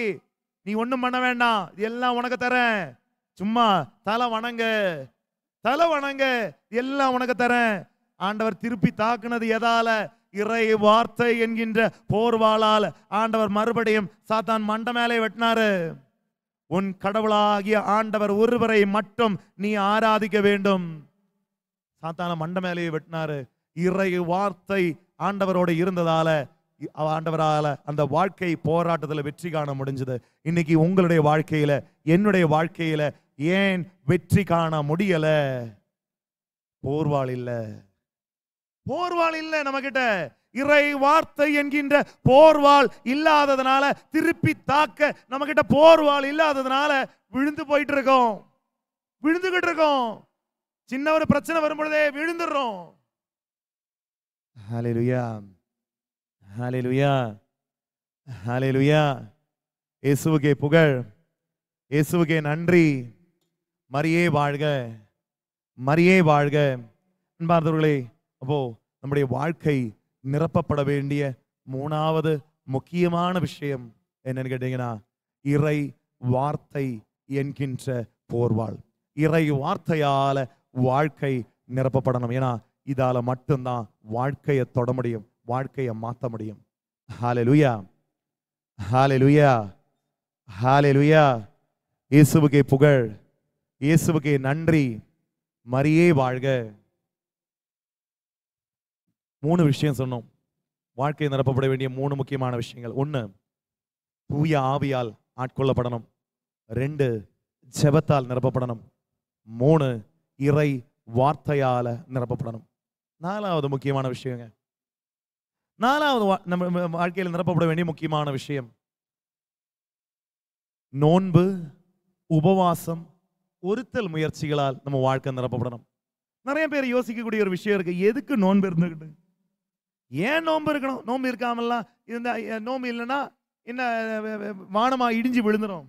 நோன்பு இருக்கணும்னா ஆண்டவர் என்ன கோச்சுப்பாரா? உபவாசம் இருக்கணும்னா ஏன் ஆண்டவருக்கு பிடிக்காதா? ஏன் உபவாசம் இருக்கணும்? ஏன் நோன்பு இருக்கணும்? ஏன் ஒருத்தல் முயற்சிகள் செய்யணும்? நிறைய பேர் கேட்கக்கூடிய கேள்வி இருக்குதுங்க. நம்ம எல்லாம் என்ன தெரியுமா நினைச்சுக்கிட்டு இருக்கோம்? நோன்பு இருக்கிறது அப்படின்னு சொல்லும் பொழுது, உபவாசம் அப்படின்னு சொல்லும் பொழுது நம்ம எல்லாம் என்ன தெரியுமா நினைச்சுக்கிட்டு இருக்கோம்? சாப்பாடு வேண்டான்னு வைக்கிறது உபவாசம். அப்படியா? சாப்பாடு வேண்டான்னு வச்ச உபவாசம் ஆயிருமா? ஹalleluya, ஹalleluya. வேற என்ன சாமி உபவாசம்னு கேக்குறீங்களா? உபவாசம்னா என்ன? உபவாசம்னா என்ன? நம்ம முன்னாடியே சொன்னோமே, போராட்டம் 2 வார்த்தையை மிக்ஸ் பண்ணி வச்சிருக்காங்க. அதே மாதிரி தாங்க உபவாசம்ன்றது 2 வார்த்தையை மிக்ஸ் பண்ணி வச்சிருக்கிற வார்த்தைகள் தான். உபவாசம், கூடவே வசிப்பதற்கு பெயர் உபவாசம். கூடவே வாசம் செய்வதன் பெயர் உபவாசம். புரியல? ஸ்டார்டிங்ல எனக்கும் புரியல. உபவாசம் கூடவே வசிப்பது அப்படின்னா, நாங்க தியாலஜி படிச்சுக்கிட்டு இருக்க டைம்ல, இயற்பியல் படிச்சுக்கிட்டு இருக்க டைம்ல, நான் புனேல படிச்சேன். அப்படி படிச்சுக்கிட்டு இருக்க டைம்ல எங்களுக்கு அருமையான ஒரு ப்ரொஃபசர் இருந்தார். இந்த ப்ரொஃபசர் கிளாஸ் பயங்கரமா இருக்கும், பயங்கர இன்ட்ரெஸ்டிங்கா இருக்கும். எல்லாம் தூங்கிட்டு இருப்பாங்க. கடைசி ஒரு 10 நிமிஷம் எல்லாம் எந்திரிப்பாங்க. ஏன்னா கடைசி 10 நிமிஷம் இவர் கிளாஸ் எடுக்க மாட்டார். இவர் ஓப்பன் ஸ்டேஜ், யாருக்கு வேணா என்ன கேள்வி வேணா கேட்கலாம். தெரிஞ்சா பதில் சொல்லுவாரு, இல்லை நான் நாளைக்கு சொல்றேன் அப்படின்னு சொல்லிட்டு பார்த்துட்டு வந்து அடுத்த நாள் சொல்லுவார். இப்படி ஃபர்ஸ்ட் 40 நிமிஷம் கிளாஸ்ல கவனிக்கிறாங்களோ இல்லையோ, கடைசி 10 நிமிஷம் அப்படியே பயங்கரமா இருக்கும் கிளாஸ். அப்படி நாங்க ஒரு இப்படி கிளாஸ் எடுத்துட்டு இருந்த ஒரு நாளைக்கு கிளாஸ் முடிச்சுட்டு, yes gentlemen, stage is open, floor is open, you can ask any questions அப்படினாரு. உடனே எல்லாம் அப்பதான் தூக்கத்துல இருந்து எந்திரிச்சானுங்க. தூக்கத்துல இருந்து எந்திரிச்சு என்னடா கேட்க போறாங்க எல்லாம் அப்படி இப்படி பார்த்துக்கிட்டு இருந்தானுங்க. உடனே ஒருத்தன் எந்திரிச்சான், father I have a question for you அப்படினா. உடனே சாமியார் பார்த்தாரு, yes gentlemen, what's your question அப்படினாரு. இவன் எந்திரிச்சு நின்னுட்டு இவன் கேட்டான், சாமி நீங்க ஏன் கல்யாணம் பண்ணல? Father why don't you marry? அது வரைக்கும் தூங்கிட்டு இருந்தவன்லாம் ஏஞ்சி உட்காந்துட்டான். ஏன்னா ரொம்ப முக்கியமான கேள்வி. வாழ்க்கையில எங்களுக்கு எந்த கேள்விக்கு பதில் தெரியலனாலும் இந்த கேள்விக்கு தெரியணும். அதனால அது வரைக்கும் தூங்கிட்டு இருந்தவன்லாம் அப்படியே பிரிஸ்கா எந்திரிச்சு என்னடா சொல்ல போறாரு? ஏன்னா ஒரு பயங்கர கிரியேட்டிவா எப்பவுமே பதில் சொல்லுவார். மனுஷன் என்ன பதில் சொல்ல போறாருன்ட்டு அப்படியே என்ன சொல்றது, இமை அசைக்காம அப்படியே உட்காந்து பார்த்துக்கிட்டு இருக்காங்க எல்லாரும். உடனே சாமியார் சிரிச்சார் லைட்டா. சிரிச்சுட்டு, yes that's a good question man அப்படினாரு. Okay, I will tell you the answer but don't laugh. நான் பதில் சொல்றேன், நான் சிரிக்க கூடாது அப்படினாரு. உடனே எல்லாரும் ஓகே ஃபாதர், யா அப்படின்னு சொல்லிட்டு காத்துக்கிட்டு இருக்கிறாங்க. உடனே ஃபாதர் சொன்னாரு, நான் கல்யாணம் பண்ணாம கிடையாது, கடவுளோடு இருக்கிற நினைப்புல கல்யாணம் பண்ண மறந்துட்டேன் அப்படின்னாரு. கடவுளோடு இருக்கிற நினைப்புல கல்யாணம் பண்ண மறந்துட்டேன். ஹalleluya, ஹalleluya, ஹalleluya. அன்பானவர்களே, கடவுளோடு இருக்கிற நினைப்புல உணவை மறந்து போறதுக்கு பேரு உபவாசம். கடவுளோடு இருக்கிற நினைப்புல எனக்கு பிடிச்ச மொபைல் போனை மறந்து போறதுக்கு பேரு உபவாசம். கடவுளோடு இருக்கிற நினைப்புல எனக்கு பிடிச்ச டிவி சீரியலை மறந்து போறதுக்கு பேரு உபவாசம். சும்மா ஒருவேளை சாப்பிடாம இருந்துகிட்டு மீதி 2 வேளை அதுக்கு சேர்த்து அடிக்கிறதுக்கு பேர் உபவாசம் கிடையாது. கடவுளோட இருக்கிற நினைப்புல, கடவுள் மேல இருந்த பற்றுல, கடவுள் மேல இருந்த ஆர்வத்துல உலகத்தை மறந்து போறதுக்கு பேரு உபவாசம். கூடவே வசிப்பதற்கு பெயர் உபவாசம். ஹல்லேலூயா, ஹல்லேலூயா, ஹல்லேலூயா. அது தாங்க உபவாசம். அதுக்கு தான் உபவாசம்னு பேர் வைக்க முடியும். சும்மா ஒரு வேளை சாப்பிடாம இருந்ததுக்காக மீதி 2 வேளை சேர்த்து சாப்பிடுறதுக்கு பேர் உபவாசம்னு சொல்ல முடியாது. ஹல்லேலூயா, ஹல்லேலூயா, ஹல்லேலூயா. இயேசுவுக்கே புகழ், இயேசுவுக்கே நன்றி. மரியே வாழ்க. அப்போ உண்மையான உபவாசம் கடவுளோடு இருக்கிற நினைப்புல எல்லாவற்றையும், எனக்கு பிடிச்ச, அது மொபைல் போனா இருக்கலாம், டிவியா இருக்கலாம், எனக்கு பிடிச்ச நண்பர்களா இருக்கலாம், எனக்கு பிடிச்ச நான் செய்யக்கூடிய காரியங்களா இருக்கலாம், வேலையா இருக்கலாம், எதுவா இருக்கட்டுமே, கடவுளோடு இருக்கிற நினைப்புல, கடவுள் மேல இருந்த ஆர்வத்துல உலகத்தை மறக்கிறதுக்கு பேரு உபவாசம். ஹல்லேலூயா, ஹல்லேலூயா. நமக்கு தெரிஞ்ச உபவாசம் என்ன தெரியுமா? தவக்காலம் வந்தா நிறைய பேர் அந்த தவக்கால ஆரம்பத்துல ஒரு உபவாசத்தை படிப்போம். 2 விதமான உபவாசம். ஒண்ணு, ஆண்டவர் உபவாசிச்சாரு 40 நாள், நானும் உபவாசிக்கிறேன். ஆண்டவர் உபவாசிச்சாரு, நானும் உபவாசிக்கிறேன். ஒண்ணு. ரெண்டாவது உபவாசம் அதே தவக்காலத்துல 2வது படிப்போம். என்னது? நினிவே மக்கள் மனம் மாற உபவாசம் இருந்தார்கள். சாக்கு உடை அணிந்து சாம்பல் பூசி உபவாசம் இருந்தார்கள். அதனால நானும் இருக்கிறேன். மனம் மாற உபவாசம், மனம் மாற உபவாசம். நமக்கு தெரிஞ்ச உபவாசம் இதுதாங்க. அதனாலேயே நம்ம உபவாசம்ன்றது கடவுளுக்கு கொடுக்கிற ஸ்பெஷல் ஆஃபரா மாறி போச்சு. இந்த ஆடி தள்ளுபடி ஆஃபர் அப்படின்னு சொல்லிட்டு வருஷத்துல வருமே, அதே மாதிரி தவக்காலம் அப்படின்ற ஒரு ஆஃபருக்குள்ள சுருக்கிக்கிட்டு தவக்காலத்துக்கு மட்டும்தான் உபவாசம், தவக்காலத்துக்கு மட்டும்தான் நோன்பு, தவக்காலத்துக்கு மட்டும்தான் ஒருத்தல் முயற்சிகள் அப்படின்ட்டு கடவுளுக்கு கொடுக்கக்கூடிய ஸ்பெஷல் ஆஃபரா நம்ம மாத்தி வச்சுட்டோம் உபவாசத்தையும் ஒருத்தல் முயற்சிகளையும் எல்லாம். ஹல்லேலூயா, ஹல்லேலூயா. கடவுளுக்கு கொடுக்கக்கூடிய ஆடி தள்ளுபடியோ ஆஃபரோ கிடையாது உபவாசம். ஆஃபர் கிடையாது உபவாசம். ஹல்லேலூயா, ஹல்லேலூயா, ஹல்லேலூயா. அன்பார்ந்தவர்களே, எஸ்தர் அரசியுடைய வாழ்க்கையில ஒரு அருமையான ஒரு விஷயம் நம்மளால பார்க்கலாம். இந்த எஸ்தர் அரசியாக தேர்ந்தெடுக்கப்பட்ட பிறகு மக்களை எல்லாம் கூப்பிடுவாங்க. கூப்பிட்டுட்டு இந்த எஸ்தர் அரசி சொல்லக்கூடிய ஒரு விஷயம் இருக்கு. மக்களே, நான் நாளைக்கு ஒரு போருக்கு போறேன். அந்த போர்ல நான் வெற்றி பெறணும்ன்றதுக்காக இன்னைக்கு நீங்க எல்லாரும் என் கூட சேர்ந்து உபவாசம் இருங்க.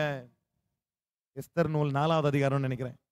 எஸ்தர் அரசி இஸ்ராயேல் மக்களுக்கு ஒரு அழைப்பு விடுவாங்க. மக்களே, நான் ஒரு போருக்கு போறேன் நாளைக்கு. அந்த போர்ல நான் வெற்றி காண, அந்த போர்ல நான் வெற்றி பெற என்னோடு இணைந்து உபவாசம் இருங்க. மற்றவங்களை எஸ்தர் அரசி தப்பு பண்ணதுனால உபவாசம் இருந்தாங்க? இல்லையே. எஸ்தர் அரசி மனமாறதுக்காக உபவாசம் இருந்தாங்க? இல்லையே.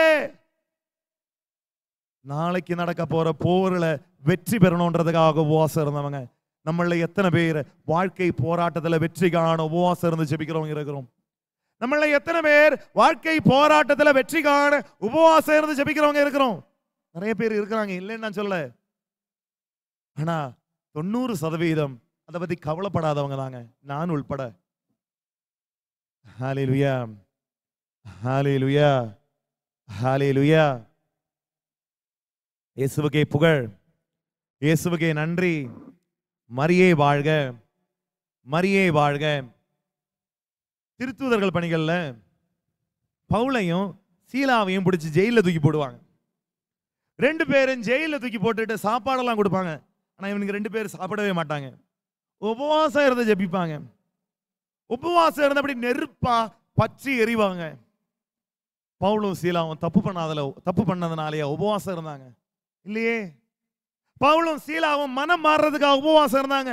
இல்லையே. தாங்கள் செய்யக்கூடிய நற்செய்தி பணி இன்னும் வல்லமையோட செய்ய தெம்புக்காக உபவாசம் இருந்து ஜெபிச்சதா இறைவார்த்தை சொல்லுது. நம்மள எத்தனை பேர் நம்ம செய்யக்கூடிய பணி இன்னும் நிறைவோட செய்ய உபவாசம் இருந்து ஜெபிக்கிறவங்க இருக்கிறோம்?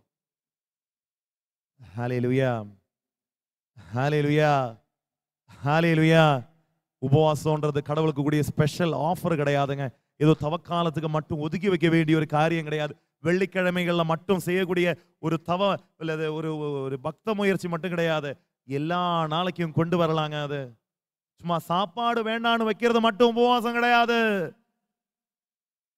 சாப்பாடு வேண்டான்னு வைக்கிறது மட்டும் உபவாசம் கிடையாது.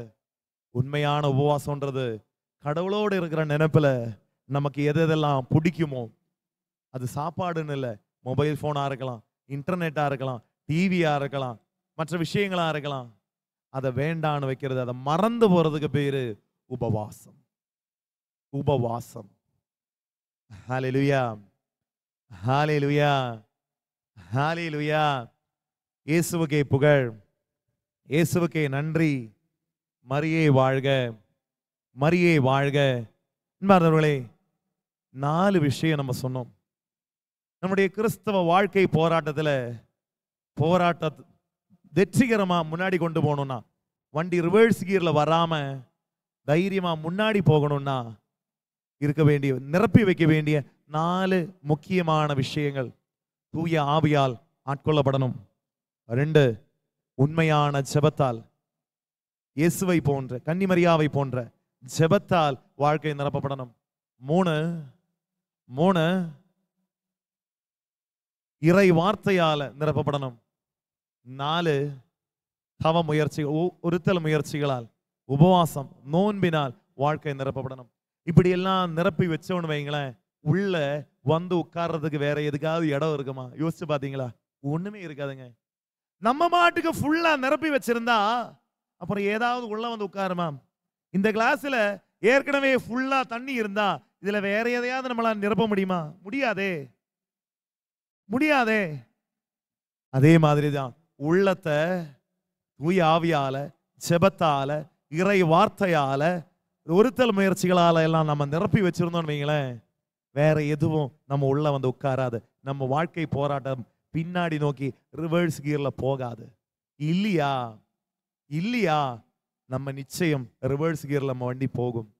நீ ஜெபிக்காததுனால கிடையாது, நீ எடுக்கிற எஃபர்ட் பத்தல, உன் ஜெபம் பத்தல, உன்னுடைய உபவாசம் பத்தல, அதனால உன் வண்டி பின்னாடி இழுக்குது. ஹல்லேலூயா, ஹல்லேலூயா, ஹல்லேலூயா. அன்பார்ந்தவர்களே, வாழ்க்கை போராட்டத்துல வெற்றிகரமா வாழ முயற்சிப்போம். ஒவ்வொரு நாளைக்கும் ஆண்டவரோடு இணைந்து இந்த போராட்டத்துல நம்ம போராடுவோம். இறுதி மூச்சு வரை போராடுவோம். பவுலடியார் சொல்வது போல, நான் நன்றாக ஓடினேன், என் ஓட்டம் நிறைவடைக்கின்றேன் அப்படின்னு சொல்லுவார் இல்லையா? அதே போல நல்லா ஓடணும், ஓட முடிகிற வரைக்கும் ஓடணும், போராடணும், ஆண்டவருக்காக ஓடணும். அப்படி ஓடும் பொழுது மட்டும்தான் நீதியின் கிரீடம் உனக்கும் எனக்கும் கிடைக்கும். ஹல்லேலூயா, ஹல்லேலூயா, ஹல்லேலூயா. கண்களை மூடுவோமா? கரங்களை கும்பிடுவோமா? அன்பு தெய்வமே, இறைவா, இது அந்த அருமையான நாளுக்காக, நேரத்துக்காக உமக்கு நன்றி செலுத்துகின்றோம் ஆண்டவரே.